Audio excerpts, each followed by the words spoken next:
मटर एक साकी पौधा है।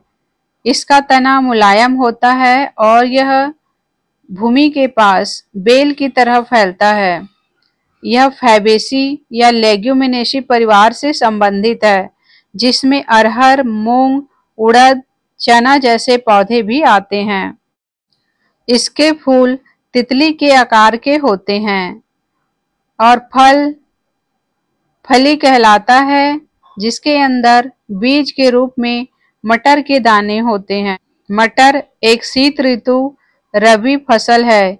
इसे ठंड के मौसम में बोया जाता है और बसंत के समय फसल तैयार होती है। सफेद फूल वाला मटर भी पायसम सटाइवम प्रजाति का ही होता है। यह आम मटर का पौधा है, बस इसमें फूलों का रंग आनुवांशिक रूप से सफेद होता है। मटर के फूलों का रंग एंथोसाइनिन नामक पिगमेंट पर निर्भर करता है। जब यह पिगमेंट नहीं बनता या उसकी मात्रा बहुत कम होती है तो फूल सफेद रंग के दिखाई देते हैं। यह गुण मेंडल के आनुवांशिक प्रयोगों में बहुत प्रसिद्ध है। उन्होंने ही बैंगनी और सफेद फूल वाले मटर से वंशानुक्रम के सिद्धांत खोजे थे। सफेद फूल वाले मटर की किस्में बीज उत्पादन और सजावटी बगीचों में भी लगाई जाती है। कुछ सफेद फूल वाले मटर की प्रजाति बीज उत्पादन और सजावटी बगीचों में भी लगाई जाती है। ये प्रजाति मिट्टी की नाइट्रोजन स्थिरीकरण की क्षमता रखती है, जिससे खेत उपजाऊ बनते हैं। सफेद फूल वाला पौधा आमतौर पर अप्रभावी जीन द्वारा नियंत्रित होता है। बैंगनी फूल वाला पौधा प्रबल जीन होता है। जब दोनों को मिलाया जाता है तो उत्पन्न संतति के फूलों का रंग बैंगनी आता है।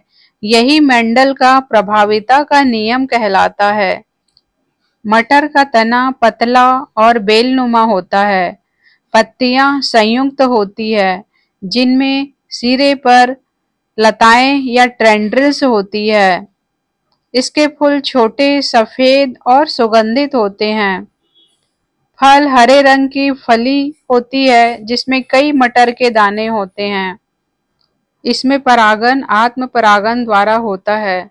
सफेद फूल वाले मटर में फूल पूरी तरह बंद रहते हैं, जिससे परागकण उसी फूल के अंडाशय तक पहुंच जाते हैं। इस कारण यह पौधा स्वयं परागित हो जाता है। इससे इसकी वंशानुक्रम स्थिर रहती है, मतलब एक पीढ़ी से दूसरी पीढ़ी तक समान गुण बने रहते हैं। सफेद फूल वाली प्रजाति अक्सर ठंडे मौसम में बेहतर उत्पादन देती है, क्योंकि ये कम तापमान में परागन को अधिक सफल बनाती है। मटर का पौधा द्विबीजपत्री वर्ग का पौधा है। यह द्विलिंगी होता है, मतलब एक ही फूल में पुंकेसर और स्त्री केसर दोनों होते हैं।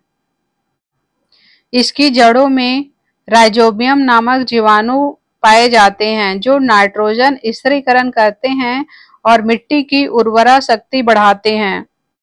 इसका तना साकी और बेलनुमा होता है। तने पर लताएं, जिसे टेंड्रिल कहते हैं, उसी के सहारे ऊपर चढ़ती है। सफेद फूल वाली मटर ग्रेगर मेंडल के आनुवांशिक प्रयोगों में उपयोग की गई प्रमुख किस्म थी, जिससे वंशानुक्रम के नियम की खोज हुई। ग्रेगर मेंडल ने आनुवांशिकता का प्रथम नियम दिया था, जिसे प्रभाविता का नियम कहते हैं। इसे सफेद और बैंगनी रंग के मटर के फूलों के उदाहरण से समझा जा सकता है। यदि हम सफेद फूल वाले मटर और बैंगनी फूल वाले मटर को क्रॉस करें तो पहली पीढ़ी में सभी पौधों के फूल बैंगनी रंग के दिखाई देंगे। इसका मतलब यह है कि बैंगनी रंग का लक्षण प्रभावी है और सफेद रंग का लक्षण अप्रभावी है। इस नियम से यह स्पष्ट होता है कि दो विपरीत लक्षणों में से एक हमेशा दिखाई देता है, जबकि दूसरा छिप जाता है। यही मेंडल के प्रभाविता का नियम है। ग्रेगर मेंडल ने मटर के पौधों पर प्रयोग करके आनुवांशिकता के मूलभूत नियमों की खोज की थी।